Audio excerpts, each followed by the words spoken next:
मंडळी नमस्कार. केशवच्या फेसबुक पेजवरती आपल्या सर्वांचं मनपूर्वक स्वागत. आज आपण ऑनलाईन इंटरव्ह्यू सिरीजचा हा पहिला भाग ऐकणार आहोत. सुरुवात करतो आहोत एका जगविख्यात आयुर्वेदाचार्यांपासून, म्हणजेच वैद्य हरीश पाटणकर यांच्यापासून. यांचं व्यक्तिमत्व म्हणजे खूप अभ्यासू आहे. यांच्या नावावरती खूप पदव्या आणि खूप वेगवेगळ्या प्रकारचे सन्मान आहेत. काय त्यांनी अभ्यास केलेला आहे तो म्हणजे द्रव्यगुण अभ्यासक आहेत. प्राचीन संहिता गुरुकुल संस्थापक म्हणून ते काम करतायत. आयुर्वेदातील सौंदर्य क्षेत्रात क्रांती करणाऱ्या भारतातील पहिल्या आयुर्वेदी हेअर टेस्टिंगचे संस्थापक सरांचं खूप खूप काम आहे. आज यांच्याबरोबर आपण करणार आहोत नेमकी सध्या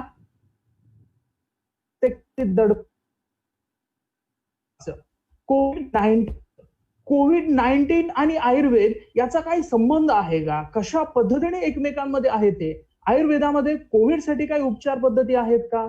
आपली भीती कशासाठी आपल्याला येऊ शकता?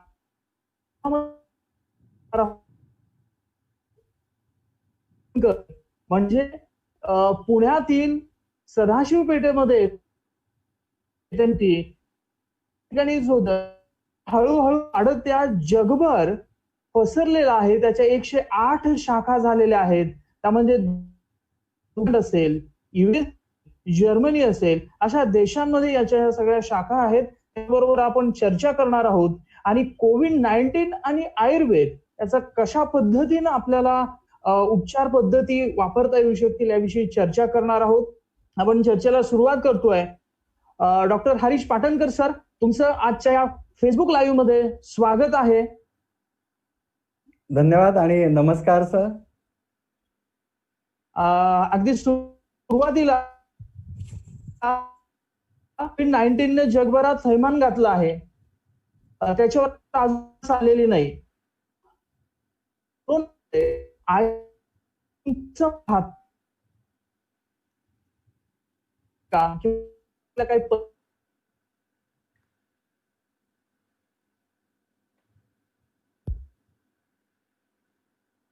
नमस्कार सर, तुमचा आवाज थोडासा मला आला नाही, प्रश्न नीट समजला नाही. पण साधारण लक्षात आलं की तुम्हाला आता जाणून घ्यायचं आहे की कोविड-19 म्हणजे कोरोना, आता याच्याबद्दल, बरोबर ना? बरोबर. येस, एकूणच जे लोकांमध्ये सध्या थोडीशी संभ्रमावस्था आहे, किंवा जो तुमचा महत्वाचा प्रश्न होता की आयुर्वेदात कोरोना बद्दल काय सांगितलेलं आहे, बरोबर? अगदी बरोबर. Sir, thank you sir. तर मला असं वाटतं की पहिल्यांदा आपण या प्रश्नाला थोडंसं स्प्लिट करूयात, कारण खूप वाचक, खूप अभ्यास लोक आपल्या समोर सगळे आहेत. ते या शास्त्राला आणि या शास्त्रीय भाषेतून आजचा परिसंवाद आहे, जनसामान्यांसाठी पण आहे. आणि एक आशेचा किरण म्हणून एक वेगवेगळ्या पद्धतीने आयुर्वेद शास्त्राकडे पाहिलं जातं. तर मला असं पहिल्यांदा वाटतं की आपण या प्रश्नाचे 2 भाग करूयात की कोरोना बद्दल आयुर्वेदात काही माहिती आहे का. आता असा जर आपण प्रश्न विचारला तर खरंच असं उत्तर डायरेक्टली मिळेल की नाही, कारण कोरोना हा शब्द काय आयुर्वेदात, बरोबर? आता कोरोनाचं बारसं झालं, आपण म्हणूयात की एक 6 महिने 4 महिन्यापूर्वी याचं बारसं झालं, याचं नामकरण केलं गेलं. आणि सगळ्यात महत्वाचं म्हणजे जे आपण बघूयात की आतापर्यंत सार्स कॅटेगरीतले या श्वसन संस्थांमधले अनेक व्हायरसेस हे ह्युमन बिईंगला त्यांनी अफेक्ट केलेलं आहे. त्याच्यामुळे वेगवेगळे आजार किंवा फिवर, कोल्ड, कफ अशा पद्धतीची जी सर्दी, ताप, खोकल्यासारखी लक्षणं आहेत ही लोकांना झालेली आहेत. याच्यासाठी हे सगळे जे वेगवेगळे व्हायरसेस आहेत ते कारणीभूत ठरलेले आहेत.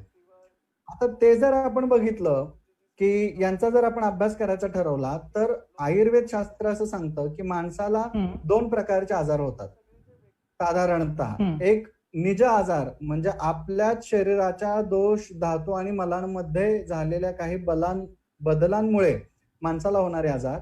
आणि दुसरे म्हणजे आगंतुक आजार. आगंतुक म्हणजे बाह्य कारणांमुळे कोणत्याही, म्हणजे आपली विहारीय कारणं असतील, चालताना, फिरताना आपल्याला काही लागलं, टोचलं, कापलं, काही चावलं, ओके, एखादा कीटक दंश झाला किंवा आपण म्हणूयात की जीवाणू विषाणूचा आपल्या शरीरावरती संपर्क आला, हल्ला झाला, तर त्याच्यातून होणारे आजार. म्हणून तुमच्या प्रश्नाला अगोदर मी स्प्लिट करतो दोन याच्यामध्ये, की कोरोना आयुर्वेदात लिहिलेला आहे का? तर असे मग खूप प्रश्न निर्माण होतील की डायबिटीस आयुर्वेदात सांगितलाय का? कॅन्सर आयुर्वेदात सांगितलाय का? अजून कुठलाही आता लेटेस्ट एखादा बर्ड फ्लू, उद्या मंकी फ्लू येईल, अजून वेगवेगळे फ्लू येतील, हे आयुर्वेदात सांगितलेले आहेत का? तर हे फ्लू आयुर्वेदात सांगितलेले नाहीयेत, पण ते कसे निर्माण होतात, ते निर्माण होण्याची पद्धत कशी असते, बीजव्याधी कसे, आगंतुज व्याधी कसे, आणि या व्याधींच्या मुळे शरीरामध्ये दोष, धातू आणि मल, हे जे आपल्या शरीराचा एक त्रिस्तंभ असतो, तो कसा डिस्टर्ब होतो आणि डिसीज म्हणजे व्याधी कसा निर्माण होतो, याचं वर्णन आयुर्वेदामध्ये आहे. आता सुद्धा कोरोनाला एवढं सगळं सांगितलं असलं तरी सुद्धा चिकित्सा ही लाक्षणिकच चालू आहे. गेली 4 महिने झालं आपण त्या जीवाणूच्या विरोधी काही चिकित्सा करतोय, म्हणजे सर्दीवरची, तापावर, खोकल्यावरची, आधुनिक शास्त्रामध्ये सुद्धा आणि आयुर्वेदामध्ये सुद्धा त्या पद्धतीने केला जातो. म्हणून जाता जाता तुमच्या 2 सरळ सोपे भाग करेल की कोरोना आयुर्वेदात सांगितलाय का? तर कोरोना आयुर्वेदात सांगितला नाहीये, पण कोरोना सदृश जेवढे आगंतुक व्याधी वेगवेगळ्या कीटक, विषाणू यांच्यामुळे होत, त्या पूर्ण व्याधींचं वर्णन आयुर्वेद शास्त्रात फार उत्तम आहे. आचार्यांनी सांसर्गिक रोगांमध्ये प्रसंगात, गात्र संस्पर्शात, वस्त्रमाल्यानुलेपणात असं सगळं सांगून या आजारांमध्ये आपण कशा पद्धतीची काळजी घेतली पाहिजे, आपण याच्यामध्ये अगदी बघा ना, म्हणजे आता आपल्याला वाटतं की मास्क लावा, स्पर्श टाळा, एकमेकांचं शेअर करू नका, वस्त्र शेअर करू नका, मोबाईल किंवा कोणतीही गोष्ट शेअर करू नका. त्या काळी सुश्रुताचार्यांनी सांगितलाय. म्हणजे अशा पद्धतीच्या औपसर्गिक किंवा संसर्गिक रोगांवरती डील कसं करायचं याचा विचार आयुर्वेद शास्त्राचा स्पष्ट होता. आणि मला असं वाटतंय की एवढं वर्षानुवर्षे परंपरागत असणारं आणि एवढं स्पष्टपणे रिसर्च बेस्ड ओरिएंटेड सायन्स असणाऱ्या शास्त्राला आपण अशा पॅन्डेमिक काळामध्ये दुर्लक्ष नाही केलं पाहिजे आणि त्याला समजून घेतलं पाहिजे. शास्त्रीय परिभाषेत आपण याची माहिती घेतली पाहिजे. अगदी बरोबर बोलला सर. या शास्त्रामध्ये खूप पोटेन्शियल आहे, आपण ऐकतोच आहोत, आणि त्या शास्त्रामधल्या पोटेन्शियलला वापरणं सुद्धा फार गरजेचं आहे. माझा पुढचा प्रश्न आहे सर, सध्याची परिस्थिती आहे आणि त्या परिस्थितीमध्ये ॲलोपॅथी शास्त्र म्हणजेच मॉडर्न मेडिसिन हे शास्त्र वापरलं जात आहे आणि सध्याच्या या काळामध्ये ते काही प्रमाणात यशस्वी, काही प्रमाणात अयशस्वी सुद्धा ठरत आहे. तर त्या पॅथीमध्ये, त्या शास्त्रामध्ये या कोरोनाचा विचार कसा केला जातोय आणि त्याची काही प्राथमिक माहिती आम्हाला मिळू शकेल का सर?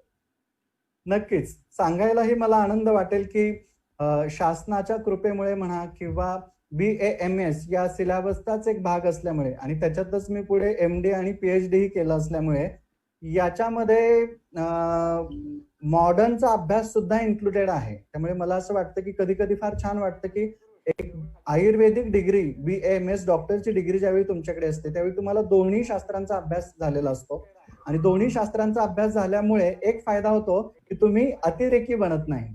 मला असं नेहमी वाटतं की या जगामध्ये, या वेळामध्ये आयुर्वेदचा 8 कोटीचा धरण हे एक आयुर्वेदातलं अतीत आहे. शास्त्राचा सुद्धा एक पराकोटीचा अट्टहास धरण मीच त्यात शास्त्र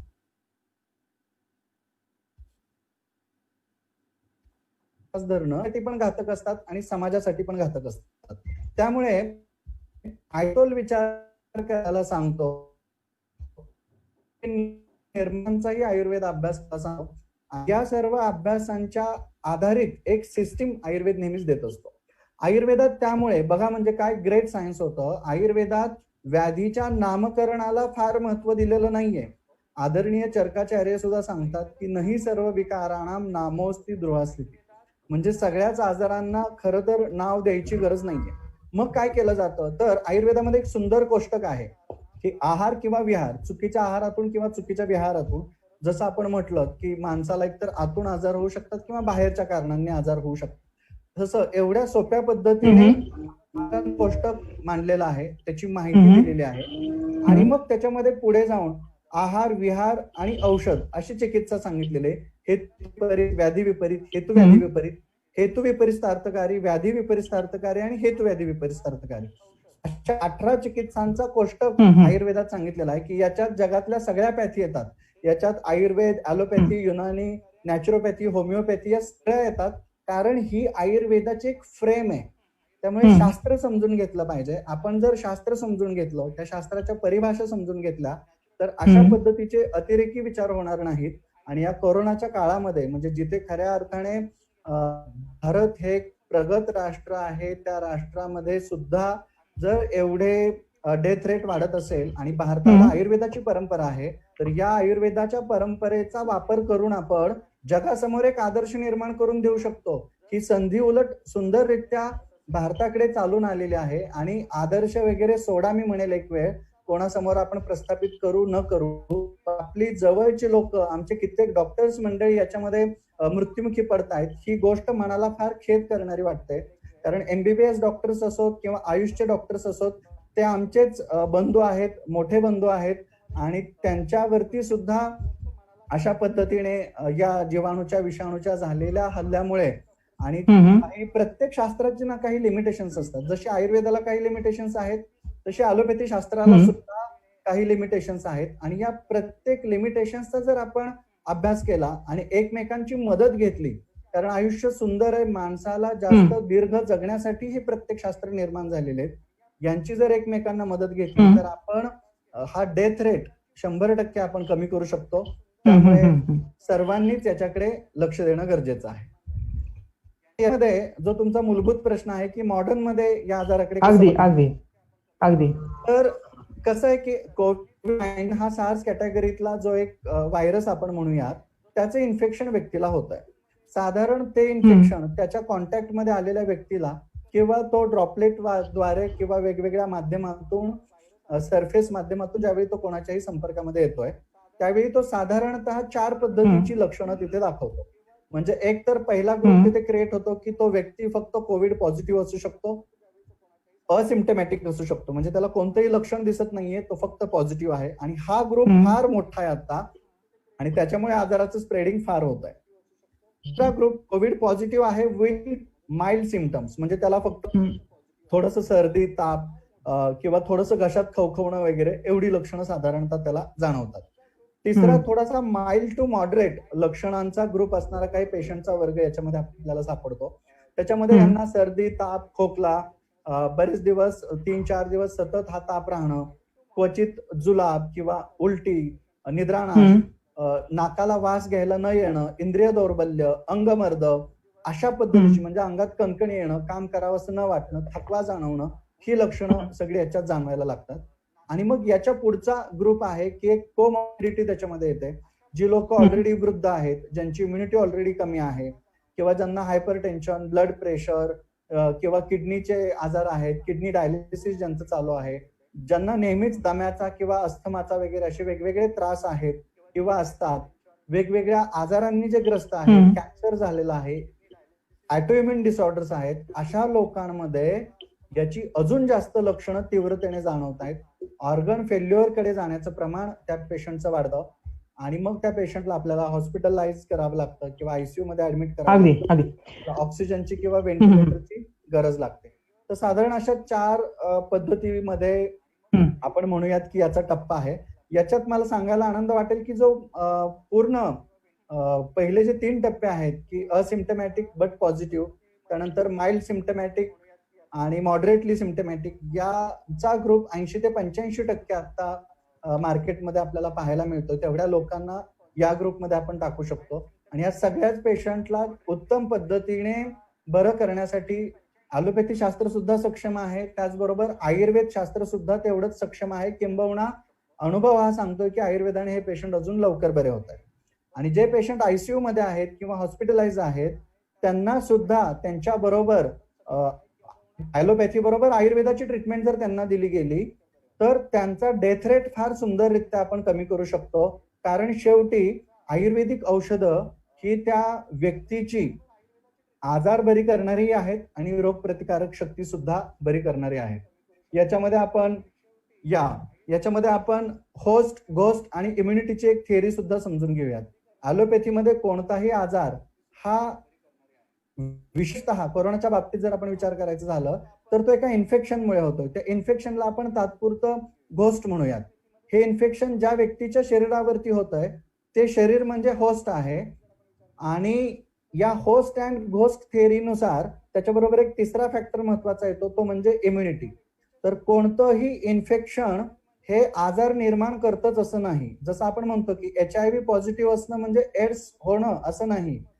ट्युबरक्युलोसिसचे किंवा अजून अन्य व्हायरसेस आपल्या शरीरामध्ये प्रवेशित झाले म्हणजे तो आजार आपल्याला झाला असं होत नाही. तसं तुम्ही कोविड पॉझिटिव्ह झालात, कोरोना म्हणजे तुम्हाला कोरोना असं नाहीये. त्यामुळे ह्या दोन गोष्टी लक्षात घ्या. जसं एखादा ब्रेडचा तुकडा किंवा भाकरी रात्रभर भिजत ठेवल्यानंतर सकाळी त्याच्यावरती फंगस येते, त्याच पद्धतीने आपल्या शरीरामध्ये जर दोष साठलेले असतील, कफ साठलेला असेल, आपली रोगप्रतिकारक शक्ती कमी झालेली असेल, आपली इम्युनिटी ज्या सगळ्या एका शब्दावरती अख्खं मॉडर्न सायन्स येऊन आता थांबलेलं आहे, ती इम्युनिटी जर आपली कमी झालेली असेल तर मात्र हा घोस्टला एक आयतं घर तिथं मिळतं आणि त्याची वाढ त्या शरीरामध्ये पटकन व्हायला सुरुवात होते. म्हणून या आजारापासून वाचायचं असेल तर ती होस्ट घोस्ट अँड इम्युनिटीचा ट्रायंगल आपण समजून घेतला पाहिजे. आणि घोस्ट हा कमी मात्रेत आहे. होस्ट आणि इम्युनिटी ही फार महत्वाची आहे. होस्ट आणि इम्युनिटीकडे आपण जास्तीत जास्त लक्ष दिलं पाहिजे. स्वतःची रोगप्रतिकारक क्षमता वाढवणं, स्वतःचं शरीर स्वच्छ ठेवणं, साफ ठेवणं आणि आलेल्या कोणत्याही आगंतुक दोषाला वाढू न देणं याची काळजी आपण घेतली पाहिजे. अत्यंत बरोबर विवेचन केलं आपण सर. सध्या आपण पाहतोच आहोत, एवढं सर्व असून सुद्धा, इम्युनिटी सध्या सारख्या गोष्टी माहीत असून सुद्धा लोकांच्या मनामध्ये एक प्रचंड भीती निर्माण झाली आहे सर. लोक शेजारी रुग्ण सापडला, गल्लीमध्ये रुग्ण सापडला, आपल्यापासून 200 किलोमीटर वरती जरी रुग्ण सापडला तर लोक एवढं भिवून आहेत की त्यांना कळत नाही की अशा कंडिशन मध्ये आपण नेमकं काय केलं पाहिजे. आपण बऱ्याच बातम्या रोज ऐकतो सुद्धा आहोत की एखाद्या व्यक्तीचा मृत्यू झाल्यानंतर त्याचा दफनविधी किंवा त्याचा विधी करण्यासाठी काही व्यक्ती तयार सुद्धा नाहीयेत. एवढी भीती मनामध्ये आहे, तर अशा परिस्थितीमध्ये लोकांनी नेमकं वागावं तरी कसं, हा खरंच मोठा यक्ष प्रश्न आहे. त्याच्यावरती सर प्लीज तुम्ही मार्गदर्शन करावे अशा अपेक्षा. नक्कीच, फार सुंदर प्रश्न तुम्ही खरं तर विचारलात. मला इथे सांगायला आनंद वाटेल की अज्ञान हे नेहमी भीतीला जन्म देत असतं. म्हणजे तुम्ही कधीही बघा, कोणत्याही शास्त्रात बघा, सायंटिफिक नॉलेज आपल्याला कोणत्याही गोष्टीचं असेल तर आपली भीती मरते. अज्ञान असेल तर मात्र आपल्याला भीती येते. उदाहरणार्थ आपण छोटंसं एक उदाहरण घेऊयात. इथं जनसामान्य आपले प्रेक्षक भरपूर आहेत, त्यांना समजण्यासाठी एक छोटंसं उदाहरण घेऊयात. समजा तुमच्या इलेक्ट्रिसिटीच्या खांबाला जर एखादा व्यक्ती शॉर्ट सर्किट झाल्यामुळे, लाईटचं शॉर्ट सर्किट झाल्यामुळे चिटकला. आता पावसाचे दिवस आहेत, इन्सिडेंट सुद्धा भरपूर घडत असतात. तर अशा पद्धतीने दुर्दैवाने एखादा व्यक्ती तुमच्या समोर त्या इलेक्ट्रिसिटीच्या पोलला चिटकला तर तुम्ही काय कराल? तर तिथे साधारण 3 ते 4 पद्धतीचे लोक तुम्हाला बघायला मिळतील. काही लोक तो चिटकले आहे हे बघूनच फार घाबरलेले असतील आणि ते त्याच्या जवळही जाणार नाहीत. ते त्याला चिटकलेला बघून, त्याला शॉक लागलेला बघून हे पण शॉक मध्ये जातील. ओके, अशा पद्धतीचं एक पहिलं वातावरण निर्माण होणारे काही लोक बघायला मिळतील. कारण त्यांच्यामध्ये भीती झाली त्या शॉर्ट सर्किटची आणि त्या गोष्टीची. कित्येक लोक आपण बघतो ते बटन चालू बंद करायलाही घाबरतात आणि आजकाल कोरोनामुळे तर त्या लिफ्टची बटन दाबायला सुद्धाही घाबरतात. तर ही पहिली भीती तिथं निर्माण होणार. दुसरी भीती काय होणार? ती काय होणार? तो प्रेमापोटी किंवा भावनेपोटी तो इलेक्ट्रिसिटीच्या पोलला जो व्यक्ती चिटकलेला आहे त्याला पटकन जाऊन तो खेचायचा प्रयत्न करणार. आता ही भीती होती, त्याच्यातनं पण त्यांनी थोडंसं बळ आणलं प्रेमापोटी, पण अज्ञानामुळे, म्हणजे हे इलेक्ट्रिकल करंट बसलेला आहे तर त्या व्यक्तीला आपण स्पर्श नाही केला पाहिजे असल्यामुळे त्याच्याकडून चुकीची ट्रीटमेंट तिथे गेली आणि मग ऑटोमॅटिकली ही गोष्ट काय झाली की त्याचाही मृत्यू होणार आहे आणि याचाही मृत्यू होणार आहे, कारण याने ज्या प्रिकॉशन्स घ्यायला पाहिजे होत्या त्या घेतल्या नाही. आता तीस व्यक्ती जो आहे तो काय करेल? त्यालाही भीती वाटते, समोरचं दृश्य विदारक आहे, पण तो कमीत कमी आजूबाजूला बघेल आणि एखादं लाकडाची काठी त्याला मिळाली तर ती घेईल आणि त्या लाकडाच्या काठीने त्याला पटकन त्याचा हात जो चिटकलेला आहे तो बाजूला करण्याचा प्रयत्न करेल. त्या नुसत्या लाकडाच्या काठीनं पण तो हात बाजूला जाणार आहे आणि तो जो व्यक्ती आहे तो आपोआपच त्या करंट पासून वाचणार आहे. म्हणजे हाही वाचला आणि तोही वाचला. याला थोडंसं ज्ञान होतं, त्याने कमीत कमी लाकडाची काठी वापरली म्हणून. आता याचा जर रिस्क करायचं आपण ठरवलं तर काय काय होऊ शकतं? तर एखाद्याला इलेक्ट्रिकल करंट बसला तर मग इलेक्ट्रिसिटीचे गुड कंडक्टर कोणते, बॅड कंडक्टर कोणते, ते लाकूड कोणत्या कॅटेगरीमध्ये येतं, कोणता मेटल कसा आहे, याचं ट्रान्समिट कसं असतं, या सगळ्याचा अभ्यास करणं आणि त्याच्यातून आलेलं ज्ञान म्हणजे यथार्थ ज्ञान आहे. म्हणजे तुमच्या समोर जर एखाद्याला आता इलेक्ट्रिकल शॉक बसला तर तुम्ही इलेक्ट्रिसिटी बॅड कंडक्टर्स वापरून किंवा लाकडासारख्या गोष्टी वापरून त्याला तुम्ही वाचवू शकता. हेच आता कोरोनाच्या बाबतीत, कोरोना ज्या व्यक्तीला झालेला आहे तो आता कॅरियर आहे फार मोठा या व्हायरसचा, पण बॅड कंडक्टर म्हणजे तो व्हायरस आपल्याला होऊ नये याच्यासाठी आपण मास्क घालू शकतो, पीपीई किट घालू शकतो, अन्य गोष्टी ज्या आहेत त्या गोष्टी आपण तिथे वापरू शकतो की ज्याच्या साह्याने आपण आपलं प्रोटेक्शन करू शकतो आणि त्या व्यक्तीलाही आपण वाचवू शकतो. उलट आता काय झालंय, या भीतीपोटी लोक माणुसकी विसरलेले आहेत. एकमेकांना ते साधं कित्येक किस्से आपण ऐकले की गावाकडे गेलेत तर साधं पाणी प्यायला देत नाहीयेत, रस्त्यावरती कोणतं हॉटेल चालू नाहीये, कित्येक मैलाचा प्रवास लोक पायी करतायत आणि एखाद्याला जर कोरोना सोसायटीमध्ये बिल्डिंगमध्ये झालाच तर लोक अशी भाषा वापरतात की त्याला आता उचलला, घेऊन गेले, पिंजऱ्यात टाकला, क्वारंटाईन केला. अरे आपण कोणत्या समाजात जगतोय, आपण माणुसकी का हरवत चाललेलो आहोत? आजाराला जर समजून घेतलं तर मला असं वाटतं की याची भीती राहणार नाही. इलेक्ट्रिकल शॉकचं उदाहरण फक्त लक्षात ठेवा. त्यामुळे जी काळजी तुम्हाला कोरोना होऊ नये म्हणून तुम्ही करायची ती सगळी काळजी तुम्ही घ्या आणि पुढच्या व्यक्तीला तुम्ही स्वतः काळजी घेऊन त्याला सुंदररित्या वाचवू शकता. त्यामुळे ही गोष्ट लक्षात ठेवा, मनातून भीती काढून टाका. अन्य साथीच्या आजारांसारखाच कोरोना एक साथीचा आजार आहे. 80 ते 90% लोक, 80 ते 90% लोक साध्या सर्दी ताप खोकल्यासारखीच लक्षणं दाखवतायत. काही माइल्ड, मॉडरेट किंवा असिम्प्टमॅटिक आहेत आणि ती सहज बरी सुद्धा होत आहेत.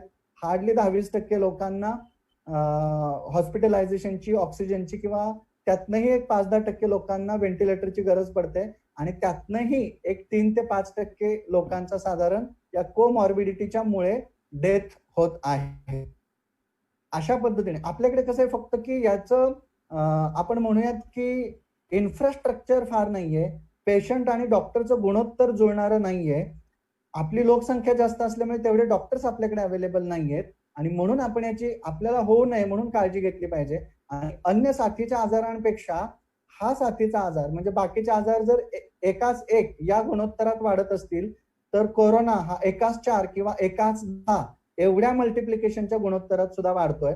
म्हणून सामान्य लोकांनी ज्ञान घ्यायचंय पण घाबरायचं नाहीये, भीती ठेवायची नाहीये, या आजाराला समजून घ्यायचंय, स्वतःचाही बचाव करायचा आहे आणि आपल्या प्रियजनांचाही बचाव करायचा आहे, त्यांचीही मदत करायची, हे लक्षात ठेवा. अगदी बरोबर विवेचन केलं सर. तुमच्या इलेक्ट्रिसिटीच्या उदाहरणाने बऱ्याच लोकांच्या मनातली भीती नक्कीच गेली असेल, त्यात मला शंका वाटत नाही. पण हे भीतीचं आपण विवेचन केलंच. आता भीती कशी घालावी नागरिकांना कळलेलंच आहे. पण घरच्या घरी कोणती अशी औषधं किंवा कुठल्या गोष्टी आपण टाळल्या पाहिजेत, कुठल्या गोष्टी केल्या पाहिजेत, याचं सुद्धा खूप दडपण येतंय लोकांना. कुठलाही व्हॉट्सअपवरती मेसेज आला की लोक ते करायला पाहत आहेत, आला की तेही करत आहेत. त्यामुळे सगळे औषधोपचार एकदम घेण्यात येत आहेत आणि सगळे कन्फ्युज होत आहेत की नेमकं आम्ही काय काय करू ज्याच्यामुळे आमच्यापासून कोरोना दूर राहील. तर त्याच्याबद्दल आयुर्वेद शास्त्राच्या अनुषंगाने सर सांगता येईल का तुम्हाला? नक्की. फार सगळ्यांचा जिव्हाळ्याचा प्रश्न असेल असं मला वाटतंय हा. तर चला मूळ मुद्द्यापासूनच सुरुवात करतो. तुम्ही कोरोनाला ज्यावेळी वेगवेगळी औषधं खायला घालताय तुमच्या शरीराला, त्यावेळी तुम्ही कोरोनाला पण कन्फ्युज करताय हे विसरू नका. कारण आदिष्ट आहे की ज्या पद्धतीने एखादा ताप खोकला झाल्यानंतर तुम्ही जर घरच्या घरीच काही अँटीबायोटिक घेतले तर ते जे डॉक्टर बसलेले असतात त्या डॉक्टरांचं काय होतं की साधे अँटीबायोटिक तुम्हाला माहिती असणारे तुम्ही घरच्या घरी घेतलेत आणि तुम्ही डॉक्टरांकडे गेलात तर त्यांना त्या पुन्हा तेच अँटीबायोटिक देऊन तो पेशंट कंट्रोल करता येत नाही. आता त्या अँटीबायोटिकला सुद्धा तो बॅक्टेरिया व्हायरस दाद देत नाही आणि अजून 2nd किंवा 3rd डिग्री जनरेशन मधली त्याच्यातली जी औषधं आहेत ही औषधं आपल्याला वापरावी लागतात. म्हणजे आपण काय केलं की चुकीचे औषध देऊन त्या बॅक्टेरिया व्हायरसेसला पण कन्फ्युजन केलं. जसं मॉडर्न सायन्स मध्ये होतंय तसंच आयुर्वेद सायन्स मध्ये पण होतं, हे लक्षात ठेवा. आजार हे वृद्धीतून आणि क्षयातून दोन्ही पद्धतीने घडतात. इम्युनिटी वाढली तरी सुद्धा आणि इम्युनिटी कमी झाली तरी सुद्धा. म्हणजे एक्सेसिव्ह इम्युनिटी म्हणजे ज्याला ऍग्रिवेटेड म्हणूयात किंवा डिस्टर्ब झालेली इम्युनिटी आपण म्हणूयात, ती सुद्धा त्याच्यातून ऑटोइम्युन डिसीजेस होतात, त्याच्यातून ऑटोइम्युन डिसऑर्डर्स पण होऊ शकतात. त्यामुळे ओटसूट कुठल्याही व्हॉट्सअपवरती किंवा ओटसूट कुठेही आलेले उपचार तुम्ही घेऊ नका. मी नेहमी सांगत असतो की अरे ज्या डॉक्टरांनी ज्या वैद्यांनी त्यांच्या आयुष्याची 10-10, 12-12 वर्ष तुमचा प्राण वाचवण्यासाठी त्यांचं तारुण्य झिजवलेलं आहे, असे 1 किंवा 2 मित्र किंवा फॅमिली डॉक्टर तुम्ही तुमच्या आयुष्यात निर्माण करू शकत नाही. आणि ते करत नसू शकत तर कुठेतरी आपण रुग्ण आणि वैद्याचं नातं, रुग्ण आणि डॉक्टरचं नातं निर्माण करायला कमी पडतोय हे लक्षात घ्या. तुमच्या फॅमिली डॉक्टरला साधा ताप आला, सर्दी झाली, खोकला झाला, छोटंसं लक्षण जरी जाणवलं तरी तुमच्या फॅमिली डॉक्टरला पहिल्यांदा घरगुती उपचार करू नका. कारण तो फॅमिली डॉक्टर तुम्हाला तुमच्यापेक्षा जास्त चांगलं ओळखत असतो. तुम्हाला पावसात भिजल्यामुळे सर्दी ताप झालेला आहे का तुमच्या सततच्या दही खाण्यामुळे झालेला आहे, आंबवलेल्या पदार्थांमुळे झालेला आहे का अजून तुम्ही रात्रीच्या जागरणामुळे झालेला आहे. साधा ताप होण्याची सुद्धा 1000 कारणं आयुर्वेदात सांगून ठेवलेली आहेत. तर नक्की कोणत्या कारणामुळे आपल्याला ताप झालाय हे जसं तुम्हाला थोडंफार कळतं तसं तुमच्यापेक्षा जास्त त्यामुळे मला असं वाटतंय की सगळ्यात पहिल्यांदा विवेक सर तुम्ही जो प्रश्न विचारला होता की घरगुती औषध, तर आपण म्हणूयात की घरगुती औषधांपेक्षा रुग्णांनी अवेअर व्हावं आणि स्वतःच्या जवळच्या एमबीबीएस डॉक्टर असतील किंवा बीएमएस डॉक्टर्स असतील, आयुर्वेदाचे आर्य असतील, जवळच्या फॅमिली डॉक्टरकडे त्यांनी गेलं पाहिजे किंवा त्यांना फोनवरून कन्सल्ट केलं पाहिजे. आत्ताच्या काळात तर त्यांनी स्वतः घरच्या घरी उपचार घेणं टाळलं पाहिजे आणि लक्षणं दिसली तर नो डाऊट की त्यांनी वैद्याच्या किंवा डॉक्टरांच्या, फॅमिली डॉक्टरच्या सल्ल्याने पुढचा औषधोपचार केला पाहिजे. आता घरच्या घरी होऊ नये म्हणून काळजी काय घेऊ शकतात आयुर्वेदाच्या अनुषंगाने, हा त्याच्यातला एक दुसरा व्हॅलिड क्वेश्चन होऊ शकतो. मग आपण त्याला असं म्हणूयात की लवकर झोपलं पाहिजे, लवकर उठलं पाहिजे. कारण लवकर झोपलं आणि लवकर उठलं की आपली एक रोग प्रतिकारक शक्ती चांगल्या पद्धतीने वाढत असते. सूर्योदयानंतर झोपल्यामुळे आपल्या शरीरातला कफ वाढत जातो आणि कफ वाढत गेला की आपण चांगला होस्ट निर्माण करतोय घोस्ट येण्यासाठी. त्यामुळे कफ वाढणार नाही आपल्या शरीरात याची काळजी घेतली पाहिजे. अर्थातच त्याच्यासाठी आपण दही खाणं टाळलं पाहिजे, ताक पिणं टाळलं पाहिजे, दूध आणि दुग्धजन्य पदार्थ म्हणजे पनीर सारखे किंवा मिठाईचे जे पदार्थ आहेत हे पदार्थ आपण घेणं टाळलं पाहिजे. पुढचं महत्वाचं काम आपण केलं पाहिजे की सकाळी उठल्यानंतर ब्रश केला पाहिजे. आयुर्वेदात गंडूश विधी सांगितला आहे, म्हणजे तेल तोंडामध्ये घेऊन चांगल्या पद्धतीने गुळण्या करणं किंवा तोपरा भरून ठेवणं, हा गंडूश विधी केला पाहिजे. नाकामध्ये जमलं तर नस्य पण केलं पाहिजे किंवा अगदीच नस्य शकत नसेल तर तुपाचं एक बोट दोन्ही नाकपुडींमध्ये आपण फिरवलं पाहिजे. ओके. त्याच्यानंतर पुढचं महत्वाचं काम आपण याच्यामध्ये केलं पाहिजे की आयुष काढा जो आयुष मंत्रालयाने सांगितलेला आहे तो आपण सकाळी गंडूश नस्य झाल्यानंतर आयुष काढा आपण 1-1 कप घेतला पाहिजे. गरज पडली तर 1 चमचा च्यवनप्राशी घेतला पाहिजे. दिवसभर आपण कोमट पाणी पिलं पाहिजे. त्याच्यानंतर महत्वाचं म्हणजे तहान लागली तरच पाणी प्या, भूक लागली तरच जेवण करा. कडकडून भूक लागू द्यात, जोरदार तहान लागू द्यात, कारण हे तृष्णा हे फार महत्वाचे आहे. भूक तहान आपल्याला कडकडून लागत असेल तर त्याच्यामुळे सुद्धा दोषांचं पचन व्हायला मदत होते आणि घेतलेल्या अन्नाचं पचन चांगलं होतं. त्यामुळे त्या गोष्टीकडे आपण लक्ष दिलं पाहिजे. झोपण्यापूर्वी साधारण 1.5 ते 2 तास आपलं खाणं पिणं संपलं पाहिजे. अनावश्यक जास्त पाणी पिणं सुद्धा आपण टाळलं पाहिजे. आणि मग जाता जाता आणखीन थोडंसं महत्वाचं आपण असं म्हणूयात की आंबवलेले पदार्थ, इडली, डोसा, ढोकळा किंवा कफवर्धक फळं म्हणजे पेरू आहे, चिक्कू आहे, सीताफळ आहे, पपई आहे, यासारखी जी फळं आहेत की जी जास्त सडली, पुढे गेली किंवा जास्त पिकली तर कदाचित आता थोड्या दिवसांनी रिसर्च पब्लिश होतील की या भाजीवाल्यांमुळे कोरोना झाला. भाजीवाल्यांमुळे नाही झाला, या सडलेल्या भाज्या तुम्ही खाल्ल्या म्हणून झाला. त्या भाजीत सुद्धा उद्या कोरोना सापडू शकतो जसा प्राण्यांमध्ये सापडलेला आहे त्याच पद्धतीने. कारण आयुर्वेदाचं सूत्र सोपं आहे, जिथे कफ, जिथे क्लेद, जिथे मधुर रस तिथे कृमी, जीवाणू, विषाणूंची वाढ होणार आहे. त्यामुळे मला असं वाटतं की हे तत्व आपण समजून घेतलं पाहिजे. आपल्याला असं झालंय की तो कफ आपल्याला दिसतोय, कफाच्या आतला आपण नंतर शोधून तो H1N1 शोधतोय, आपण त्याच्यामधला कोरोना शोधतोय, कोविड-19 शोधतोय, पण तो एवढा मोठा कफ आपल्याला दिसत नाहीये. तो कफ आपल्याला दिसला पाहिजे आणि तो आपल्या शरीरात वाढू नये म्हणून शरीर शुद्धी करणं, नस्य किंवा आता आजकाल जे आपण ऐकतो वमन किंवा बस्ती सारखे उपचार, हे उपचार आपण घेतले पाहिजेत. जलनेती तुम्ही घरच्या घरी करू शकता. घरामध्ये धूपण करणं, या सगळ्या गोष्टींचा तुम्ही याच्यामध्ये वापर करू शकता.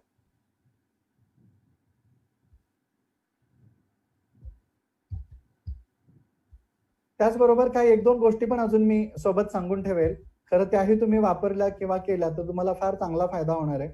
आता तुम्ही गुगल करून बघा, दालचिनी, तुळस, लवंग किंवा ज्याला आपण म्हणू चहा, या सगळ्या ज्या गोष्टी आहेत ज्याच्यामध्ये गवती चहा, ओके, या सगळ्या गोष्टी किंवा मसाल्यातले जे साधारणतः पदार्थ आहेत हे गुगल करून बघा तुम्ही. हे हळदीपासून सगळे आताच्या मिठापर्यंत हे उत्तम अँटीव्हायरल, अँटीबॅक्टेरियल अशा ऍक्टिव्हिटीचे आहेत.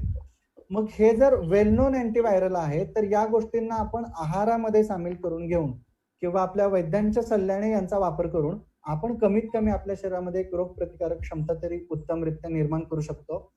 आणि त्याच्याही पुढचं, फक्त रोगप्रतिकारक क्षमतेपुरता आयुर्वेद मर्यादित नाहीये. अशा पद्धतीचे आजार लोकांना झाल्यानंतर त्यांना बरं करण्यासाठी सुद्धा सर्वोत्तम आणि सक्षम आहे, याचाही विचार आपण केला पाहिजे. हा, तुमचा काही पुढचा प्रश्न असेल तर विचारू शकता. विवेचन केलं सर तुम्ही. लोक उत्तमरित्या त्यांचं संरक्षण केलंच पाहिजे. त्यांचा आमचे विहार, त्यांच्या वेगवेगळ्या वागण्या आपण स्वतःमध्ये जोपर्यंत बदल करणार नाही तोपर्यंत एका योग्य विवेचन आपण केलं सर, त्याबद्दल खूप खूप धन्यवाद. माझा पुढचा प्रश्न तुम्हाला याच्याबद्दल असेल, तुम्ही बऱ्याच वर्ष आयुर्वेद क्षेत्रामध्ये काम करत आहात, विद्यार्थ्यांसोबतही तुमचं खूप मोठं काम आहे. प्राचीन संहिता गुरुकुलाच्या माध्यमातून तुम्ही अनेक विद्यार्थी सुद्धा घडवलेले आहेत. तर या अशा वैद्य वर्गाला, म्हणजे तुमच्या सहकाऱ्यांना, त्याचबरोबर तुमच्या विद्यार्थ्यांना तुम्ही काय संदेश द्याल? कोरोनाच्या बाबतीमध्ये त्यांनी काय भूमिका घ्यावी, त्यांनी कशा पद्धतीने आपली भूमिका मांडावी, त्यांनी कशा पद्धतीने समाजाला मदत करावी, याच्याबद्दल सर तुम्ही काय सांगाल? फारच छान प्रश्न विचारला. खरं तर या प्रश्नाचं उत्तर थोडंसं मी मोठं करून सांगेल, कारण भारत माझा देश आहे, सारे भारतीय माझे बांधव आहेत, येथील परंपरांचा मला अभिमान आहे असं आपण म्हणतो. पण आयुर्वेद ही सगळ्यात मोठी परंपरा आहे. पण आता त्याचा कुठे अभिमान राहिलाय? का राहिलेला नाहीये? कारण याच्यात लोकांचा दोष काहीच नाही, त्या बिचाऱ्यांना माहीतच नाहीये. आज आम्हाला Australia, Netherland, Germany, Dubai, Russia या सगळ्या देशांमधून लोक बोलवत आहेत. त्या ठिकाणी आपले क्लिनिक्स आहेत. सगळं जग आयुर्वेद मान्य करायला लागलेलं आहे. अख्खं जग आयुर्वेदाकडे आता धावत आहे. पण दुर्दैवाने भारतावरती 150 वर्ष राज्य केल्या गेल्यामुळे म्हणा, मध्ये आधी झालेल्या सर्व परकीय आक्रमणांमुळे म्हणा, नालंदा तक्षशिला सारखी विद्यापीठं जाळली गेल्यामुळे म्हणा, किंवा एवढंच काय, आता अजूनही 150 वर्ष आपण पारतंत्र्यात राहून आता 60-70 वर्ष स्वातंत्र्याला झाली तरी सुद्धा इयत्ता 12वी पर्यंत एक सुद्धा आयुर्वेदाचा धडा आपल्या पाठ्यपुस्तकामध्ये नाहीये. त्यामुळे काय झालंय, लोकांना विटॅमिन, प्रोटीन, कार्बोहायड्रेट्स ही भाषा पटकन कळते, पण त्यांना वात, पित्त, कफाची भाषा ही तेवढ्या पटकन कळत नाहीये. एखाद्या आईस्क्रीम मध्ये, केळीमध्ये, पपईमध्ये ज्या पद्धतीने विटॅमिन, प्रोटीन, कार्बोहायड्रेट आहेत, त्या दहीमध्ये प्रोटीन आहेत, त्याच पद्धतीने या दह्यामध्ये, त्या आईस्क्रीम, त्या केळीमध्ये, त्या पपईमध्ये कफ पण आहे, हरभऱ्यामध्ये वात आहे. अशा पद्धतीने ज्या गोष्टींमध्ये तुम्ही प्रोटीन, कार्बोहायड्रेट, फॅट्स या भाषेमध्ये बघताय, त्याच पद्धतीने त्याच गोष्टींमध्ये वात, पित्त हे भाषा आहे. पण दुर्दैवाने 12वी पर्यंत आपल्याला ती शिकवलीच गेलेली नाहीये. त्यामुळे आपल्याला ही शास्त्रीय भाषाच समजलेली नाहीये. शास्त्र बदललं की त्याची शास्त्रीय भाषा समजते. आयुर्वेद ही शास्त्र आहे, ॲलोपॅथी पण शास्त्र आहे. त्याच्या काही स्वसंज्ञा आहेत. त्या स्वसंज्ञा आपण समजून घेतल्या पाहिजेत. त्याची शास्त्रीय भाषा आपण समजून घेतली पाहिजे. लोकांना मी दोष मध्ये देणारच नाहीये, कारण त्यांना परंपरेनं आयुर्वेद माहित आहे, पण शास्त्रीय भाषेतला आयुर्वेद त्यांना माहित नाहीये. त्यामुळे माझ्या सहकारी मित्रांना, आयुषच्या सर्व डॉक्टरांना मी हे आवाहन की त्यांनी जनमानसांपर्यंत पोहोचून आयुर्वेदाची शास्त्रीय भाषा लोकांपर्यंत पोहोचवली पाहिजे. आणि त्याचबरोबर या आयुर्वेदातली भाषा, म्हणजे आयुर्वेद खरं तर शाश्वत आहे, सिद्ध आहे, पण तरी सुद्धा आता लोकांना जी भाषा कळते त्या भाषेमध्ये त्याचं शास्त्रीयत्वही मॉडर्नच्या नियमांमध्ये सुद्धा आपण सिद्ध करून दाखवलं पाहिजे. त्याचे रिसर्च सुद्धा आपण पब्लिश करून दाखवले पाहिजेत. खरं तर असं म्हणतात की हात टाकणारा आरसा कशाला. इथे पेशंट वाचतायत आयुर्वेदिक औषधं देऊन, तर त्याला एवढ्या मोठ्या रिसर्च प्रोटोकॉलमध्ये आता टाकून अजून वेळ वाया घालवायची खरं गरज आहे का? तर खरंच तत्वतः गरज नाहीये. हे सिद्ध शास्त्र आहे, त्याला आपण पटकन वाचून लवकरात लवकर डेथ रेट कमी करू शकतो. पण तरी सुद्धा मी म्हटलं तसं आजकाल सरकारी अधिकाऱ्यांना सुद्धा किंवा वरिष्ठांना सुद्धा त्यांच्या सिलेबसमध्ये आयुर्वेद नसल्यामुळे 12वी पर्यंत कोणालाच नव्हता. त्यामुळे त्याच्याबद्दलचं तेवढं जे आपण म्हणूयात की सायंटिफिक नॉलेज आयुर्वेदाचं यांच्यापर्यंत नाहीये. त्यामुळे कधी कधी असं वाटतं की आयुर्वेद मागासलेलं शास्त्र आहे, पुराण शास्त्र आहे, त्याला अशा नवीन आजारांबद्दल काय करणार. तर हा मिथ्या विचार आहे, तो विचार आपण सोडून दिला पाहिजे आणि याच्यातला सायंटिफिकनेस आपण शिकला पाहिजे. आणि विद्यार्थ्यांनी आणि सर्व आयुष डॉक्टरांनी एक मोहीम म्हणून हे चालवलं पाहिजे आणि सर्वांना याची शास्त्रीय परिभाषा शिकवली पाहिजे.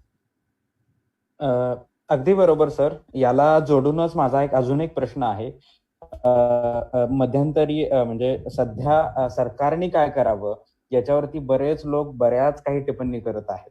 परंतु माझा याला जोडून असा, तुमचं आयुर्वेदाचा एक वैद्य या नात्याने सरकारला काय सांगणं असेल त्याबाबत, आयुर्वेदाची ट्रीटमेंट लाईन मध्ये इन्क्लूड करण्याबाबत असो किंवा मग इतर कोणत्या गोष्टीबाबत असो, तर तुमचं सरकारला काय आव्हान असेल आणि त्यांच्यासोबत तुम्ही काय मेसेज शेअर करू शकाल?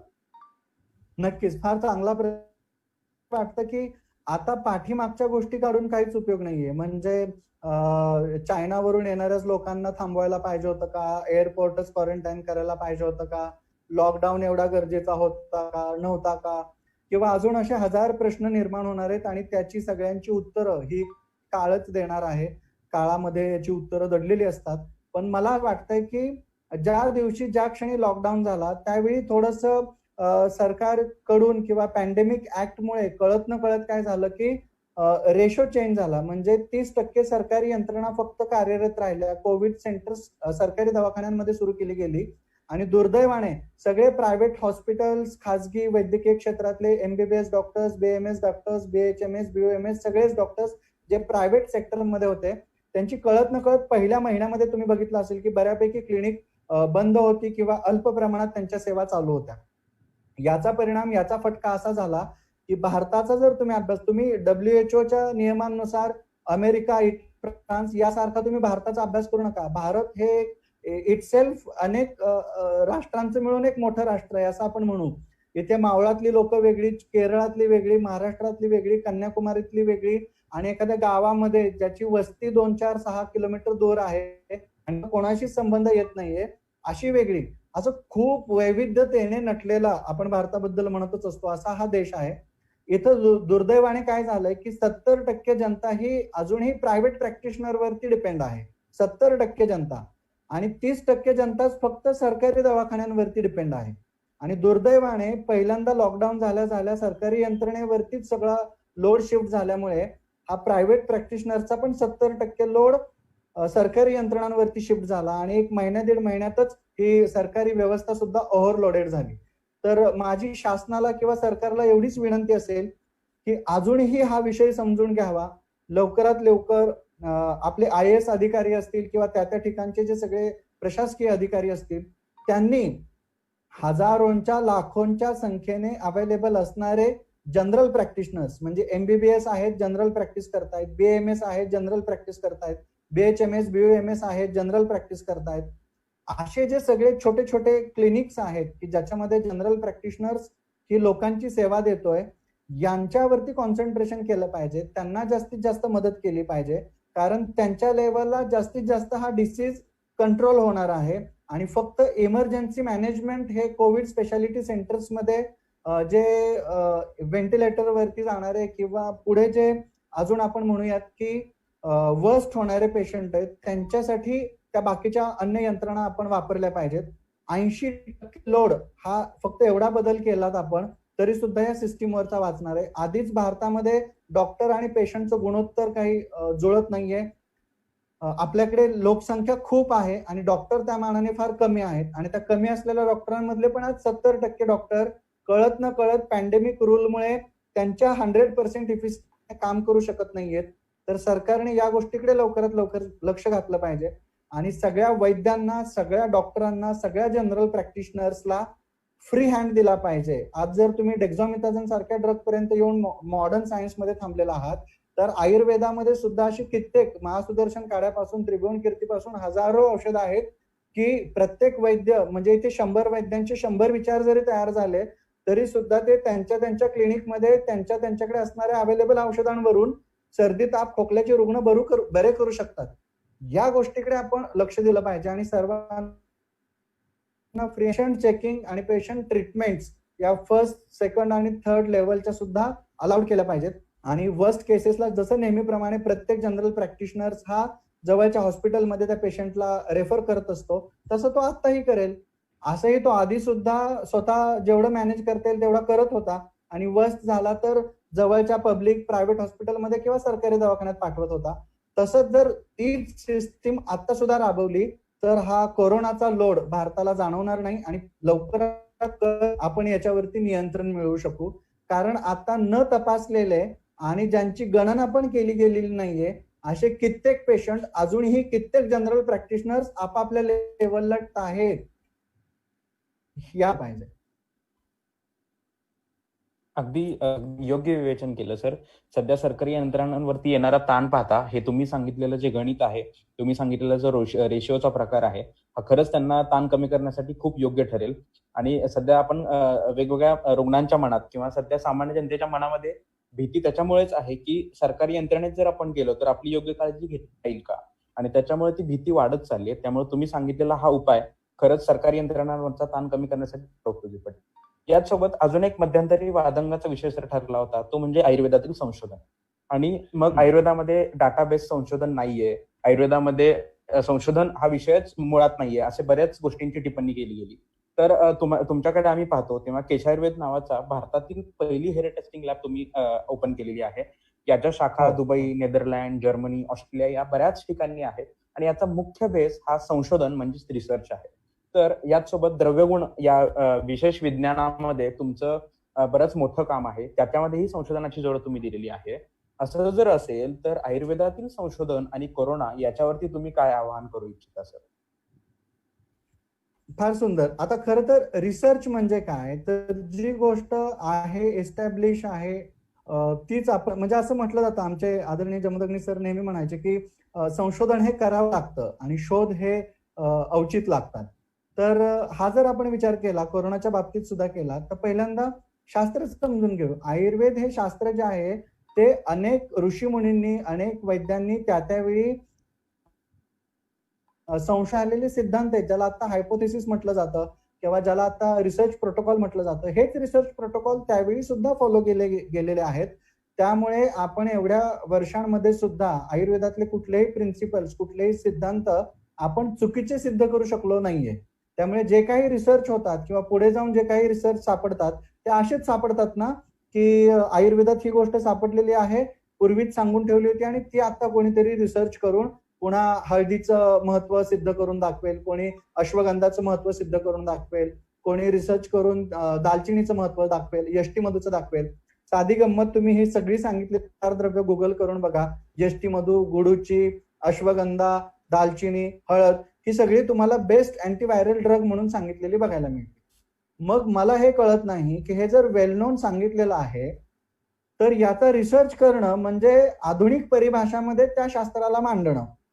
तर मला असं वाटतंय की जगाला कळेल या भाषेत आपण हा रिसर्च तर केलाच पाहिजे. आम्ही आता केशायुर्वेद मध्ये पण जगाला कळेल या भाषेमध्ये रिसर्च करतोय आणि त्या पद्धतीने म्हणजे लाउस असेल, नीट असतील किंवा कुठलेही डॅन्ड्रफ असेल, स्काल्प असेल, स्काल्प फोटोग्राफी आहे, स्काल्प अनालिसिस आहे, हेअर टेस्टिंग आहे, ज्याच्यामध्ये आम्ही हेअर रूट्स 5 रिजन मधले वेगवेगळ्या रिजन मधले पेशंटचे घेतो, त्याचे रूट, शाफ्ट आणि टिप असे आम्ही त्याच्या विभागण्या करतो आणि मग हेअर रूटचे डिसऑर्डर्स आहेत का, शाफ्टचे आहेत का, टिपचे आहेत का, या गोष्टी बघतो. एवढंच काय इंटरेस्टिंग म्हणजे त्याच्यावरचे फंगल डिसीजेस वगैरे पण आम्हाला सापडतात. त्याचा आम्ही ॲलोपॅथिक पद्धतीने पण निदान करतो आणि आयुर्वेदिक पद्धतीने पण निदान करतो आणि चिकित्सा मात्र आम्ही आयुर्वेदाची देतो. तर मला असं वाटतं की प्रत्येक शास्त्राला त्याची त्याची परिभाषा आहे. आपलं निदान आयुर्वेदिक असेल तर आपली चिकित्सा सुद्धा आयुर्वेदिक असावी. आपलं निदान ॲलोपॅथिक असेल तर आपली चिकित्सा सुद्धा ॲलोपॅथिक असावी. आयुर्वेदिक निदान आणि ॲलोपॅथिक चिकित्सा किंवा ॲलोपॅथिक निदान आणि आयुर्वेदिक चिकित्सा असं करू नये. म्हणजे कोरोनाचं निदान करायचं आणि आयुर्वेदातली एखादीच गोळी सगळ्यांना द्यायची असंही करू नये. त्या रुग्णाचं आयुर्वेदीय पद्धतीने पण दोष, दुष्य, समोर्षणेवरती आधारित काय निदान आहे तेही करावं आणि त्याच्याशी निगडीत पुरुषम विक्षेसारखी प्रत्येक व्यक्तीच्या प्रकृतीनुसार औषधं द्यावी. पूर्वीच्या काळी एक वैद्य फार सुंदर म्हणायचे की येथे रोगाची आणि रोग्याची परीक्षा करून मिळेल. त्यांच्या क्लिनिकच्या बाहेर ही पाटी लिहिली होती की येथे रोगाची आणि रोग्याची परीक्षा करून मिळेल. म्हणजे काय, तर रोगाला पण एक प्रकृती असते आणि रोग्याला पण एक प्रकृती असते. कोरोनाच्या बाबतीत बोलायचं झालं तर कोरोना स्वतः असा कफ आणि वात प्रकृतीचा आहे. त्यामुळे ज्या ज्या लोकांमध्ये कफ ऑलरेडीच आहे, कफ प्रकृती जास्त आहे, अशा सगळ्या कफ प्रकृतीच्या लोकांना कोरोनाचा प्रादुर्भाव होण्याची आणि त्या डिसीजमुळे असाध्यत्व येण्याची कंडिशन जास्त घडते. आता आयुर्वेदामध्ये सुद्धा काही सगळेच आजार आम्ही बरे करू शकतो असा काही दावा केलेला नाहीये. साध्य, असाध्य, कृच्छ्र साध्य, याप्य अशा पद्धतीच्या कॅटेगरीज केलेल्या आहेत. त्यामुळे कुठले आजार बरे होऊ शकतात, कुठले बरे होऊ शकत नाहीत, कुठल्या आजाराला आपण काय केलं पाहिजे, कुठे शस्त्रकर्म केलं पाहिजे, याचं डिटेल विवेचन आयुर्वेदामध्ये आहे. स्पष्ट उल्लेख आहे. आगंतुक व्याधींचा उल्लेख आहे, बाहेरून आलेल्या आजारांचा उल्लेख आहे, निज व्याधींचा उल्लेख आहे आणि याचबरोबर जी काही औषधं किंवा मेथोडॉलॉजी दिलेली आहे ही टाइम टेस्टेड आणि रिसर्च ओरिएंटेडच आहे. आता फक्त हे झालंय की मॉडर्नच्या रिसर्चच्या प्रोटोकॉलमध्ये ही भाषा बसवण्यासाठी जे काही इथिकल कमिटी, त्याच्यानंतर त्यातले जे बॅरियर्स येत आहेत ना, हे बॅरियर्स मला असं वाटतंय की आमचे जे वैद्यकीय क्षेत्रातले एमबीबीएस मधले सुद्धा मित्र आहेत, स्टॅटिस्टिक्स मधले मित्र आहेत, रिसर्च सायंटिफिक डेटाबेस मधले जे मित्र आहेत, या सगळ्यांनी एकत्र येऊन ते काम करावं लागणार आहे. तर तुम्ही त्याचा समन्वय साधू शकता. अन्यथा हे माझं काम नाही असं जर आपण प्रत्येक जणच म्हटलो तर तुम्ही हा समन्वय साधू शकत नाही. पाश्चिमात्य देशातली लोक मात्र आज आयुर्वेदावरती भरभरून रिसर्च करतायत. त्यामुळे भारतीयांना तुम्ही घाबरू नका. तुम्ही नावं ठेवलीत, तुम्ही आपल्या शास्त्राकडे तुच्छतेने जरी बघितलं तरी सुद्धा थोड्याच दिवसाने ही सगळी पाश्चिमात्य लोक शास्त्रावरती सुंदर सुंदर रिसर्च करतील आणि आपल्याला तो डेटा प्रेझेंट करतील. मी तुम्हाला म्हटलं तसं यात तुमची चूक काहीच नाहीये, कारण 12वी पर्यंत तुम्हाला आयुर्वेद शास्त्राबद्दल काहीच शिकवलं गेलेलं नाहीये.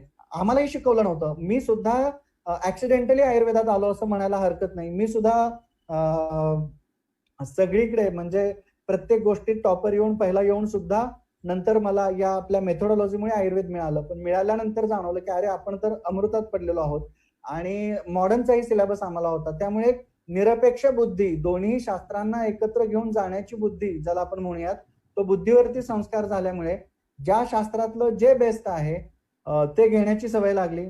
आमचे मॉडर्नचे गुरु आदरणीय डॉक्टर दाते सर यांच्यामुळेही आम्हाला ही विजन मिळाली असं आपण म्हणूयात. आणि त्यामुळे मला आयुर्वेदाची गरज आहे तिथे आपण आयुर्वेद वापरलं पाहिजे, जिथे ॲलोपॅथीची गरज आहे तिथे ॲलोपॅथी वापरलं पाहिजे. आणि तुम्हाला जर रिसर्च करायचे असतील तर आयुर्वेदाची रिसर्च आयुर्वेदाच्या काय केले पाहिजेत आणि ॲलोपॅथीची रिसर्च ॲलोपॅथीच्या गृहीतकांवरती, अजम्पशन्स वरती केले पाहिजेत. आणि या दोघांचा मिक्स रिसर्च करायचा असेल तर काहीतरी तुम्हाला लिमिटेशन्स येणार आहेत. ती लिमिटेशन्स तुम्ही ऍक्सेप्ट केली पाहिजेत, कारण ती दोन शास्त्रांना तुम्ही त्याची आहेत, पण शरीर एकच आहे. ज्याच्यावरती रिसर्च करायचा आहे ते द्रव्य एकच आहे. त्यामुळे रिसर्च नक्की होऊ शकतो. आणि फक्त मी म्हटलं तसं सर्व की हे सगळं सिद्ध होणार आहे आणि अजून थोडे दिवस थांबा, अख्खं जग आयुर्वेदच ऍक्सेप्ट करणार आहे. कारण अजून जीवाणू दृष्टीमध्ये येणार आहे. या सगळ्यांबरोबर तुम्हाला जगायचं असेल तर निसर्गाबरोबर जगायची तुम्हाला सवय लावावी लागणार आहे. निसर्ग हा देवता आहे हे विसरून चालणार नाही. We are living in the world of micro organisms. या मायक्रो ऑर्गॅनिझम्स तुलनेत आपण फार अल्पसंख्याक आहोत. या पृथ्वीवरती माणूस मेला तर पृथ्वीला काहीच फरक पडणार नाहीये. इथं सगळी फळं, पुष्प, झाडं, प्राणी सगळे सुंदर होणार आहेत. निसर्ग अजून चांगला होणार आहे. त्यामुळे माणसाला जर पृथ्वीवरती राहायचं असेल तर त्याला निसर्गासोबत राहावं लागणार आहे.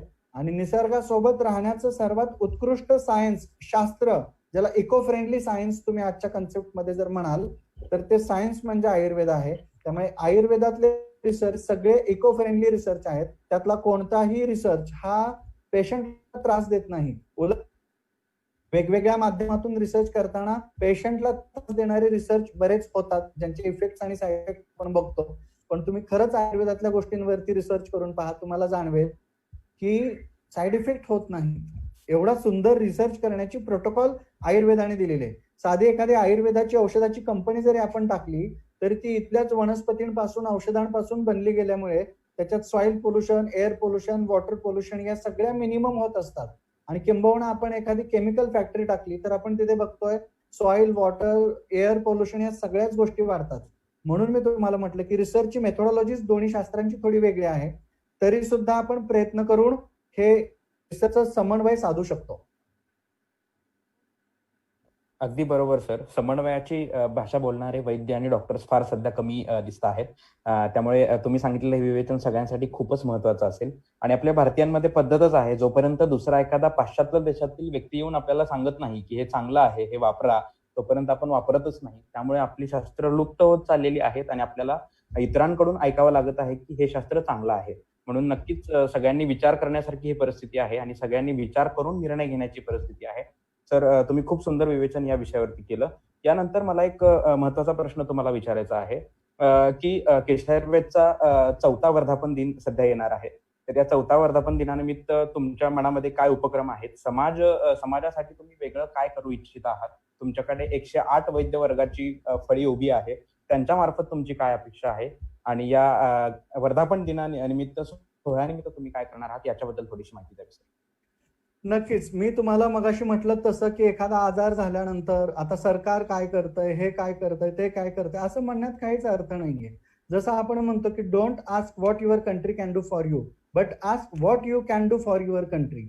त्याच पद्धतीने आता आपल्याला सगळ्यांना मी म्हटलं तसं की याच्यात सरकार दोषी नाहीये किंवा अन्य कोणीही दोषी नाहीये. आपण आपल्याला वैद्यकीय क्षेत्रात सद्गुरू कृपेने आपण आले, देवाच्या इच्छेने आपण दुसरा जन्म वैद्य झालो, डॉक्टर झालो म्हणजे दुसरा जन्म झाला असं म्हटलं जातं. तर त्याचा विचार आपण केला पाहिजे. समाजामध्ये फक्त क्रिएटिव्ह, कन्स्ट्रक्टिव्ह आणि पॉझिटिव्ह आपण केलं, त्यामुळे दुसरे कुठलं शास्त्र किंवा सरकारी यंत्रणा किंवा या कुठल्याच गोष्टीवरती आपण खरं तर भाष्य केलं नाही पाहिजे. आपल्यात जे बेस्ट आहे ते आपण लोकांना दिलं पाहिजे आणि लोकांना ते अजून माहिती नाहीये. मी तुम्हाला म्हटलं तसं 12वी पर्यंत त्यांच्या पुस्तकातच नव्हतं, त्यामुळे त्यांना माहिती असण्याचा प्रश्नच नाहीये. त्यामुळे आपण लोकांना सांगितलं पाहिजे आणि याचाच एक भाग म्हणून, याचाच एक उपक्रम म्हणून इथून पुढे आम्ही सगळे 108 वैद्य रोज एक संध्याकाळी 6 वाजता तुम्हाला याच केश आयुर्वेदच्या पेजवरती नवीन नवीन विषयांवरती आम्ही प्रबोधन करणार आहोत. लोकांना मी म्हटलं तसं की अज्ञान हे भीतीचं मूळ असतं आणि ज्ञान हे निर्भीडत्व देतं. त्यामुळे आपण सगळे मिळून अज्ञान दूर करूयात, ज्ञानाची शृंखला वाढवूयात, आपण आपलं कर्म करूयात. दुसरा कोण काय करतोय हा विचार करण्यात खरं तर काहीच अर्थ नाहीये. मी या समाजातला एक नागरिक आहे, मी एक वैद्य आहे. या देशाला एक नागरिक म्हणून, एक डॉक्टर म्हणून माझी काहीतरी जबाबदारी आहे. त्या जबाबदारीचं भान ठेवून, जसं आम्ही या पूर्ण काळामध्ये एक दिवसही क्लिनिक बंद ठेवलं नाही आणि ज्या ज्या रुग्णांना जी औषधं, जे उपचार पाहिजे होते ते सगळ्यासाठी आम्ही आणि आमचा पूर्ण स्टाफ इथे थांबला. माझे सगळे सहकारी, केश आयुर्वेदचे सुद्धा सहकारी, 108 सेंटर्स आहेत वेगवेगळ्या ठिकाणी, हे सगळे माझे मित्र सहकारी आपापल्या ठिकाणी आपापलं क्लिनिक चालू ठेवून लोकांची सेवा करतायत. याच सेवेबरोबर जनप्रबोधनही करावं हे केश आयुर्वेदच्या वर्धापन दिनानिमित्त मनात आलं आणि आजपासूनच याची सुरुवात झाली असं आपण म्हणूयात. आणि उद्यापासून संध्याकाळी 6 वाजता याच फेसबुक पेजवरती आमचे सगळे वैद्य रोज एक नवीन विषय घेऊन तुमच्या समोर आपापली संकल्पना सादर करतील, ज्ञान देतील, निर्भीडत्व देईल. ज्ञान आलं की आमची भीती निघून जाते आणि भीती निघून गेली की सामोरं कसं जायचं हे आपल्याला व्यवस्थित समजतं. कोणत्याही संकटाला आपण या पद्धतीने सामोरं जाऊ शकतो. आणि मी म्हटलं तसं लक्षात ठेवा, spread only creativity, constructivity and positivity. अगदी बरोबर बोललात सर. तुम्ही म्हणता, नेहमीच म्हणत असता तुम्ही की अज्ञानाने भीती येते आणि ही भीती विकली जाते. त्यामुळे जोपर्यंत आपण ज्ञान घेत नाही, आपल्यातली भीती घालवत नाही, तोपर्यंत आपल्याला निर्भीडत्व येणार नाही. योग्य काय करायचं आहे, अयोग्य आहे हे कळणार नाही. आणि याच माध्यमातून तुम्ही या केश आयुर्वेद पेजच्या माध्यमातून आजपासून हा ज्ञान यत्न सुरू होतोय. रोज समाज प्रबोधन पर वेगळा विषय असेल, रोज एक वेगळा तज्ज्ञ वैद्य असेल, 108 लोकांच्या फळीमधला ज्यांनी प्रत्यक्ष फील्डमध्ये कार्य केलेलं आहे, प्रत्यक्ष पेशंट पाहिलेले आहेत, या लढ्यामध्ये सहभाग दिलेला आहे, त्याचसोबत इतर लोकांचे प्रॉब्लेम सुद्धा सोडवलेले आहेत. त्या प्रत्येक वैद्याला घेऊन आपण उद्यापासून, म्हणजे साधारण आजपासूनच त्याची सुरुवात झालेली आहे, उद्यापासून आपण एक नवीन विषय घेऊन रोज एका नवीन वैद्याकडून एक छानसं विवेचन ऐकणार आहोत. कुणीही बघायला विसरायचं नाहीये. हा विशेष कार्यक्रम रोज संध्याकाळी 6 वाजता आपल्या याच चॅनलवरती सर्वांना समाज प्रबोधन करणार आहोत. कारण शेवटी आपल्याला माहितीच आहे उत्साही आणि निरोगी आरोग्यासाठी आत्मनिर्भर बना, आयुर्वेद अंगीकारा. अत्यंत शेवटचा आणि महत्वाचा प्रश्न मी विचारतोय सर, शेवटचा सल्ला तुम्ही सर्व लोकांसाठी त्या कोरोनाच्या काळात काय सांगाल?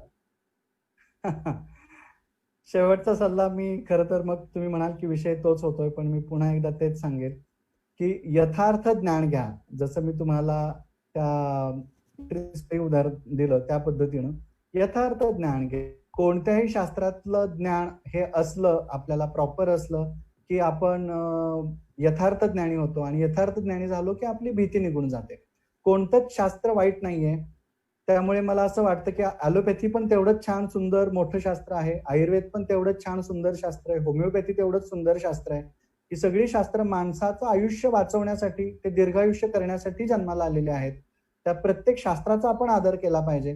जर तुम्हाला तुमचं अस्तित्व मान्य असेल तर तुम्हाला इतरांचं अस्तित्व नाकारण्याचा काहीच अधिकार नाहीये. तुम्हालाही अन्य शास्त्रांच्या अस्तित्वाचं ज्याला आपण म्हणूयात की अस्तित्व स्वीकारणं हे जमलं पाहिजे. लिमिटेशन्स प्रत्येक शास्त्राला आहेत, ती लिमिटेशन्स आपण समजून घेतली पाहिजेत. ज्यावेळी ज्या शास्त्राची गरज आहे त्या शास्त्राची आपण गरज ओळखून ते उपचार आपण करून घेतले पाहिजेत. मी एवढंच म्हणेल की ना आस्तिक बनो ना नास्तिक बनो, बनना है तो स्वस्तिक बनो. कारण आयुर्वेद शास्त्रात सुद्धा आणि ॲलोपॅथी शास्त्रात सुद्धा पराकोटीच्या भूमिका घेणारे नेहमीच अतिरेक्यासारखे वागतात, आणि ते स्वतःसाठी आणि समाजासाठी दोघांसाठीही घातक ठरतात. असा माझा वैयक्तिक एवढ्या वर्षांचा प्रॅक्टिस मधला अनुभव आहे की कोणत्याच शास्त्राचे अतिरेकी बनू नका. जिथं जे योग्य आहे तिथं ते वापरा. आयुष्य सुंदर आहे, सुंदर जगा. धन्यवाद. धन्यवाद. इथे ज्ञानेश्वर सर, विवेक सर, निलेश सर, ओम सर आणि सगळीच आपली टीम केशी आयुर्वेद, जे उद्यापासून सगळे डॉक्टर्स या इथे प्रबोधन करणार आहेत, त्याही सर्व वैद्यांचं आणि क्लिनिक एवढं कोरोना काळात सुद्धा चालू ठेवून जे माझे स्टाफ आणि सहकारी आहेत, कारण आयुर्वेद हे चतुष्पादावरती चालणारं, रुग्ण, वैद्य, परिचारक आणि औषधांवरती चालणार आहे. घाबरून न जाता जो माझा सगळा स्टाफ सुद्धा माझ्या सोबत आहे आणि या लढ्यात लढतोय, तर सगळ्यांचं आणि आमच्या 108 डॉक्टरांचं मी मनापासून आभार मानतो आणि आपली रजा घेतो. धन्यवाद. धन्यवाद. खूप खूप धन्यवाद सर. या तुमच्या विवेचनाने बऱ्याच लोकांची आयुष्यातली भीती निघून गेलेलीच असेल. आणि तुमचा शेवटचा सल्ला, ना आस्तिक बनो ना नास्तिक बनो, बनना है तो स्वस्तिक बनो, तो त्यांच्या जीवनाच्या सगळ्याच फळ्यांवरती, सगळ्याच टप्प्यांवरती उपयोगी पडेल. खूप सुंदर विवेचन केल्याबद्दल आपलं खूप खूप आभार. उद्यापासून कोणीही बघायला विसरू नका. उद्यापासून स्पेशल सेशन